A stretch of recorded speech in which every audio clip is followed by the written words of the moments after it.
اپنی السلام علیکم ورحمۃ اللہ وبرکاتہ۔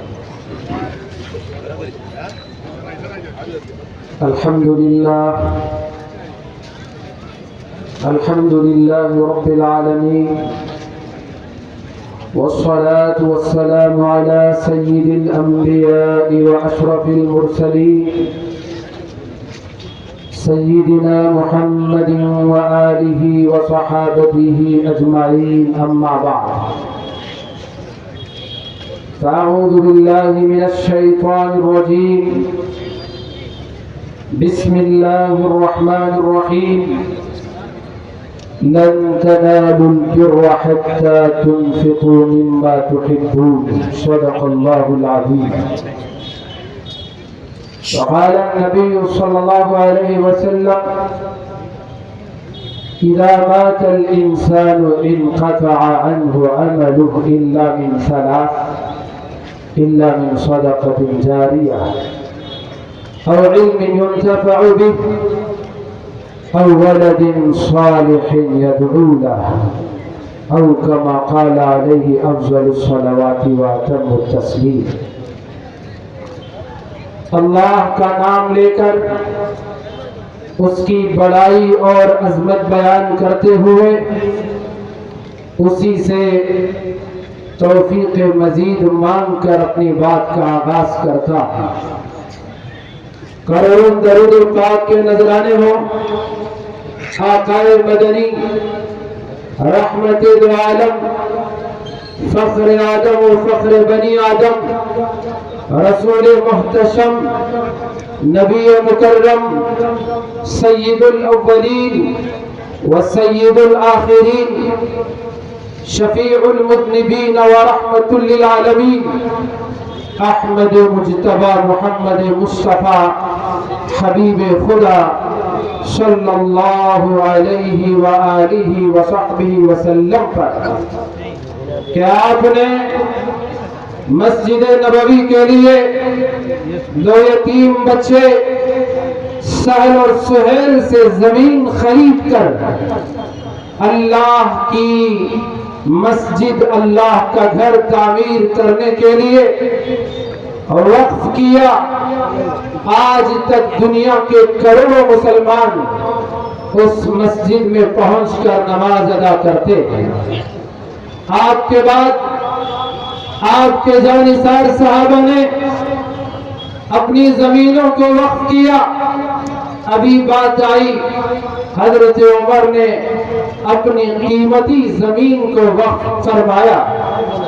حضرت عثمان رضی اللہ تعالی عنہ نے بیر روما خرید کر مسلمانوں کے پانی کا انتظام فرمایا۔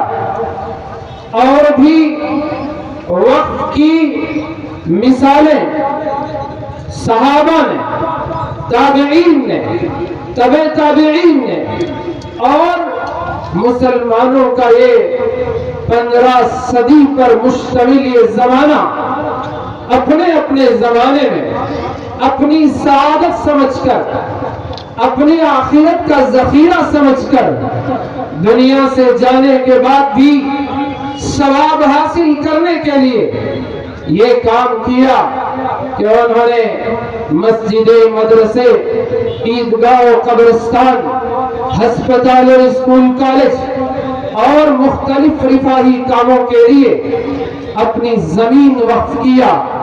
اور یہ سلسلہ جس وقت اسلام ہمارے اس بھارت کی دھرتی پر آیا، مسلمانوں نے اس فریضے کو اور اس عمل کو برابر جاری رکھا۔ ہمارے آباء و اجداد نے جہاں کہیں اپنے لیے گھر کا، اپنے محلوں کے آباد کرنے کا ارادہ کیا، اپنے محلوں کے لیے، اپنے گھروں کے لیے اس کے بیچوں بیچ اللہ کے گھروں کا بھی انتظام کیا۔ تو یہ سلسلہ ایمان اس خدا پر ہے جس نے فرعون کو پانی میں ڈبو دیا اور جس موسیٰ کو شہید کرنے کے لیے ہزاروں معصوموں کا قتل کیا، اسی موسیٰ کو اس کے دربار میں پرورش کر کے دکھایا۔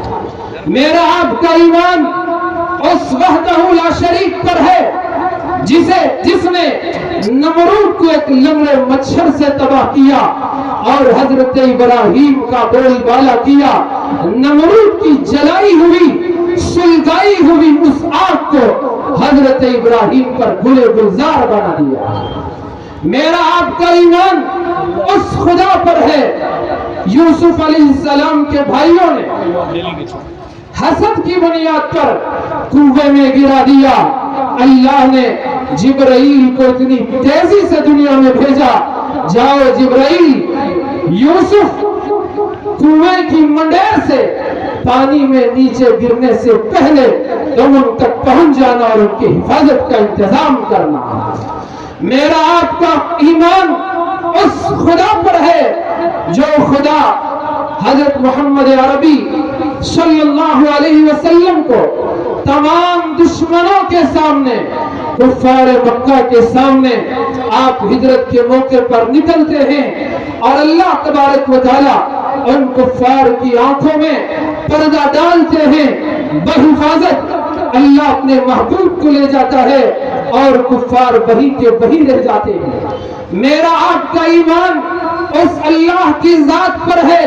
کفار نے آپ کا پیچھا کیا, غار میں آپ تشریف فرما ہے, آپ کی حفاظت کے لیے اللہ تبارک و تعالیٰ نے بڑے ہاتھیوں کو نہیں بھیجا, اونٹوں کو نہیں بھیجا, گھوڑوں کو نہیں بھیجا, کبوتر اور مکڑی کے ذریعے اللہ رب ذوالجلال نے انتظام حفاظت کا فرمایا. میرا آپ کا ایمان اس خدا پر ہے.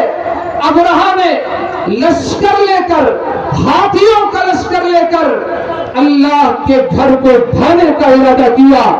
انجام اللہ نے ایسی ذلت مقدر کی, چھوٹے چھوٹے معمولی پرندوں کو بھیجا. وہ پرندے اپنے چونچ میں, اپنے پنجوں میں وہ کنکری لائے اور اس ہاتھیوں کے لشکر پر ڈالا اور اس کو تباہ و برباد کر دیا. تو مجھے عرض کرنا یہ ہے کہ اللہ رب ذوالجلال نے اپنے گھر کی حفاظت فرمائی. اس طرح کے وقت کے قانون لا کر نیا جو ترمیمی قانون آپ جانتے ہیں, میں بھی جانتا ہوں, آپ نے بھی اخبار کے ذریعے, ٹیلی ویژن کے ذریعے, مختلف چینلوں کے ذریعے آپ نے اس قانون کی خرابیوں کو جان لیا. مسلم پرسنل لا بورڈ کے ہمارے ذمہ دار, ہمارے اکابر, ہمارے سرپرست, ہمارے علماء, ہمارے قائدین, ہمارے دانشوران, ان کی دن رات کی محنت ہے.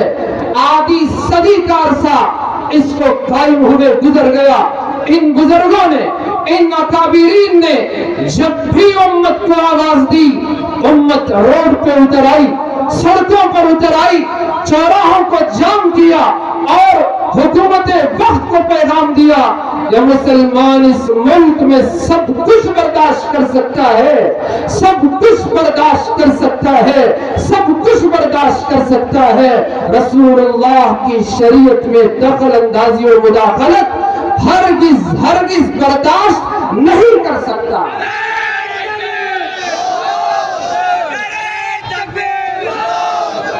ان کی آواز پر آپ حضرات بھی آئے, آپ کے کاروبار کو بند کیا, گھروں کو آباد کیا. تو یہ مسلمانوں کی وقف کردہ یہ جائیداد, یہ زمینیں, اس میں جو تبدیلی قانون کے ذریعے سے اس کو ہڑپنے کی کوشش کی جا رہی ہے. پہلے قانون یہ تھا کہ مسلمان کوئی بھی وقف کر سکتا ہے, غیر مسلم بھی کسی مسجد کو جگہ دے سکتا ہے. یہ صدیاں بیت گئی, جتنے غیر مسلموں نے مسجدوں کے لیے یا کسی اور چیز کے لیے, ان کی رعایا کے لیے, کیونکہ وہ حکمران تھے, راجا تھے, تو انہوں نے یہ اپنی رعایا کو خوش کرنا تھا, تو اس کے لیے انہوں نے جائیدادیں دی. تو اچھی بات ہے, اگر وہ وقف کرنا چاہیں اور رعایا کو خوش کرنا چاہیں تو ان کے لیے اجازت ہے, انہوں نے دیا. لیکن موجودہ قانون میں ترمیم کر کے انہوں نے یہ پاس کیا کہ اب کوئی غیر مسلم مسلمانوں کے لیے اپنی زمین وقف نہیں کر سکتا. لیکن وہ یہ کہتے ہیں کہ وقف کونسل میں غیر مسلم ہوں گے, اور وہ بھی لازمن ہوں گے. وقف بورڈ میں غیر مسلم ہوں گے. بارے تمہارا دوہرا رویہ، ایک طرف تم کہتے ہو کہ غیر مسلم وقف نہیں کر سکتا، دوسری طرف تم یہ کہتے ہو کہ وقف بورڈ میں کوئی بھی وقف بورڈ میں غیر مسلم داخل ہو سکتا ہے، ذمہ دار بن سکتا ہے. وہی ہندو اینڈومنٹ میں ہمیں اس پر کوئی اعتراض نہیں، ہمارا مطالبہ بھی نہیں کہ ہماری طرف سے یہ حکومت سے ڈیمانڈ بھی نہیں کہ ہندو اینڈومنٹ یعنی جو ان کے اوقاف ہیں، کرسچنوں کے اوقاف ہیں، سکھوں کے اوقاف ہیں، بدھوں کے اوقاف ہیں، دیگر دھرم کے ماننے والے لوگوں کے اوقاف ہیں، ہمارا یہ مطالبہ ہرگز نہیں کہ کسی مسلمان کو اس میں داخل کرو. ہم کسی کی ان کے مذہبی معاملوں میں دخل دینا نہیں چاہتے. مسلمان اس ملک کا امن پسند شہری ہے. دوسری بات، اگر کوئی مسلمان ہو جائے، ڈر دیکھیں ان کو کہ اگر کوئی وقف کرنے کے لیے، اتنے نیکی کو حاصل کرنے کے لیے اگر روک لگی تو ہو سکتا ہے کہ وہ اپنا دھرم ہی بدل لے، مسلمان بن جائے. اور کیوں نہ ہو، تاریخ گواہ ہے ہمارے آباء و اجداد بڑوں نے بھی صحابہ کے ہاتھوں ایمان قبول کیا تھا. خواجہ اجمیری رحمت اللہ علیہ کے ہاتھوں مسلمان ہوئے تھے اور ہم ان کے نسل ہیں جو یہاں کے باشندے ہیں. تو یہ اسلام اتنا ہی ابھرے گا جتنا اس کو دبانے کی کوشش کی جائے گی. انہیں ڈر ہے کہ کہیں لوگ اپنا مذہب چھوڑ کر مسلمان بن کر کہیں وقف نہ کر دیں، تو اس لیے انہوں نے قانون میں یہ بھی بات لائی کہ وہ مسلمان وقف کر